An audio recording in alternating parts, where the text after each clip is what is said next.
আসসালামু আলাইকুম। নতুন একটা বিটকয়েন আপডেট ভিডিওতে আপনাদেরকে স্বাগতম। আজকের ভিডিওতে ফান্ডামেন্টাল এবং টেকনিক্যাল অ্যানালাইসিস এর মাধ্যমে আপনাদেরকে দেখানোর চেষ্টা করব আগামীকাল মার্কেট কোন দিকে যাবে। যদি উইকেন্ডে একটা 63 অঞ্চল বা তার কিছুটা নিচে মার্কেট সুইপ করে মানে আজকে কালকের মধ্যে, তাহলে উইকডেজে মানডে থেকে কিন্তু মার্কেট এখান থেকে আবার বাউন্স ব্যাক করতে পারে। আবার এক্সপেক্টেড রয়েছে 70,000 এর দিকে কিন্তু প্রাইস অ্যাট লিস্ট আবার কিন্তু রিটেস্ট করবে। তো উইকেন্ডে স্যাটারডে, সানডে ওয়েট করুন এই রেঞ্জে প্রাইস আসছে কিনা। যদি না আসে, যদি স্যাটারডে, সানডে মার্কেট ফেক পাম্পও করে আপনারা জানেন, তো একটা দুটো ক্যান্ডেল এখানে গ্রিন ক্যান্ডেল প্রডিউস করতে পারে মার্কেট মেকাররা আরও লং ট্রেডারদেরকে ট্র্যাপে নেওয়ার জন্য। তারপরে হতে পারে যে উইকডেজে গিয়ে যেই ট্রেন্ডটা এই বর্তমানে চলছে, যে শনিবার রবিবার মার্কেট কিন্তু স্ট্যাবল থাকছে, একটা দুটো গ্রিন ক্যান্ডেল প্রডিউস করে ট্র্যাপিং করা হচ্ছে, তারপরে মানডে বা টুইসডেতে গিয়ে কিন্তু মার্কেটকে ডাউন করা হচ্ছে এবং লিকুইডেশনগুলোকে গ্র্যাবিং করছে মার্কেট। তো সেরকমও হতে পারে। বাট চ্যানেলটিকে সাবস্ক্রাইব করেন, অবশ্যই সাবস্ক্রাইব করবেন। এখানে আমরা প্রতিদিন বিটকয়েনের আপডেট দিয়ে থাকি। আর ইনস্ট্যান্ট মার্কেট আপডেট পাওয়ার জন্য আমাদের টেলিগ্রাম চ্যানেলে জয়েন করবেন। আর চ্যানেলটা সাবস্ক্রাইব করার সাথে, সাথে বেল আইকনটি চালু করে রাখবেন যাতে আমাদের আপডেটগুলি সবার আগে আপনার কাছে পৌঁছায়। আই থিঙ্ক মোটামুটি 63 বা তার নিচে আরও একবার কিন্তু সুইপিং হবে। তো সেই রেঞ্জটার জন্য এখানে ওয়েট করা যেতে পারে এবং সেই রেঞ্জে উইকেন্ডের মধ্যে বা উইকডেজের প্রথম সামনের উইকের প্রথম দুটো দিনে যদি আমরা এই রেঞ্জে বিটকয়েনের প্রাইস পাই, তাহলে কিন্তু একটা ভালো এন্ট্রি পজিশন এখান থেকে লং এন্ট্রি পজিশনের জন্য বিবেচনা করা যেতে পারে এবং এক্সপেক্টেড এখান থেকে একটা ভালো বাউন্স ব্যাক পাওয়া যাবে। আবার 70 অবধি কিন্তু প্রাইস এখানে রিটেস্ট হবে। যদি রিজেকশন হয় 70-এ বা 68 এর উপরে অ্যাটলিস্ট যদি প্রাইসকে হোল্ড করতে পারে বিটকয়েন, তাহলে কিন্তু আরো আপসাইড মোমেন্টামের দিকে যাওয়ার যে পসিবিলিটি সেটা কিন্তু অনেক বেশি বাড়বে। 68-70 এর মধ্যে যদি প্রাইস হোল্ড করতে পারে, তাহলে মনে রাখবেন বিটকয়েনের প্রাইস আরো 76-78 অবধি কিন্তু র‍্যালি দেখাতে পারে। সেই সম্ভাবনা কিন্তু সেই ক্ষেত্রে তৈরি হবে। অ্যান্ড যদি কোনো খারাপ নিউজ চলে আসে উইকেন্ডের মধ্যে, তাহলে কিন্তু আরো বড় মানে এই 63 যদি ব্রেকডাউন করে, সেই ক্ষেত্রে নতুন বটমের দিকে কিন্তু যেতে পারে, যেটা 58,000 এর নিচে প্রাইস ড্রপ করতে পারে। যদি জিওপলিটিক্যাল যে নিউজ সেটা যদি খারাপ কিছু না আসে আগামী সপ্তাহের মধ্যে, তাহলে এক্সপেক্ট রাখুন মার্কেট 63 বা তার একটু নিচে আসতে পারে। সেখান থেকে বাউন্স ব্যাক করে 70-এ কিন্তু আবার রিটেস্ট দেবে। সেই ক্ষেত্রে অলস কয়েনের বাজারেও কিন্তু একটা 10-15% আমরা একটা আবার বাউন্স ব্যাক দেখতে পারবো।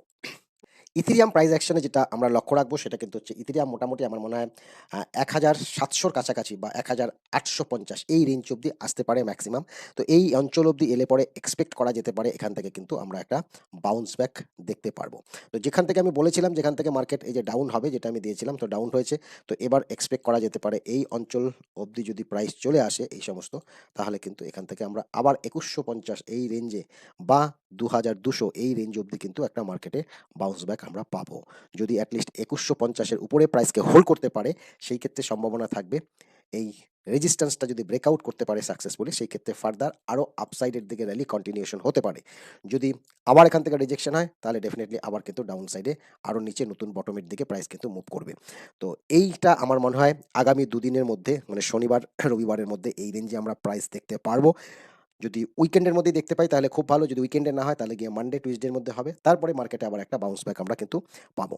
তো এখানে কি সেটআপ হতে পারে অলস কয়েনগুলোর মধ্যে, আমি কয়েকটা অলস কয়েন আমাদের স্পট প্রাইভেট গ্রুপ যেখানে রয়েছে সেখানে আমি দেওয়ার চেষ্টা করছি যে কোথায় আমরা প্ল্যানিং রাখবো এন্ট্রি করার জন্য শর্ট টার্ম গেইনের জন্য 10-15% মার্কেটে এই বাউন্স ব্যাকটা যদি আসে, তো সেই ক্ষেত্রে কোথায় আমরা এন্ট্রি প্ল্যান বানাবো এবং কোথায় এক্সিট প্ল্যান বানাবো, সেরকমভাবে আমি কয়েকটা সেটআপ দিয়ে দেওয়ার চেষ্টা করছি। তো আপনারাও যারা ভিডিও দেখছেন নজর রাখুন এই রেঞ্জে যদি ইথেরিয়াম বা বিটকয়েনের প্রাইস আসে, তাহলে আবার কিন্তু একটা 10-15% মার্কেট গেইনের অপরচুনিটি এখানে দিতে পারে। বাকি যে সমস্ত ফ্যাক্টরগুলো রয়েছে টেকনিক্যাল ফ্যাক্টর, তার মধ্যে ইউএসডিটি ডমিনেন্স কিন্তু এখনো স্ট্রং। এই সপ্তাহেও গ্রিন ক্যান্ডেল স্ট্রং রয়েছে। দ্যাট মিনস চ্যানেলটিকে সাবস্ক্রাইব করেন, অবশ্যই সাবস্ক্রাইব করবেন। এখানে আমরা প্রতিদিন বিটকয়েনের আপডেট দিয়ে থাকি।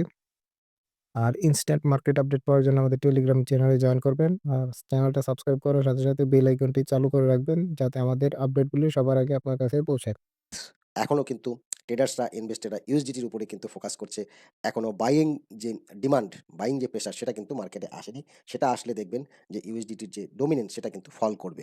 তো এই মুহূর্তে ইউএসডিটি ডমিনেন্স রয়েছে মানে ক্রিপ্টো মার্কেটে কিন্তু ইনভেস্টমেন্ট করার যে ইন্টারেস্ট সেটা কিন্তু অনেক লো রয়েছে।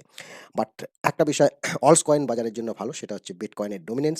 বিটকয়েনের ডমিনেন্স উইকলিতে কিন্তু ইম্পর্টেন্ট সাপোর্টকে ব্রেকডাউন করেছে।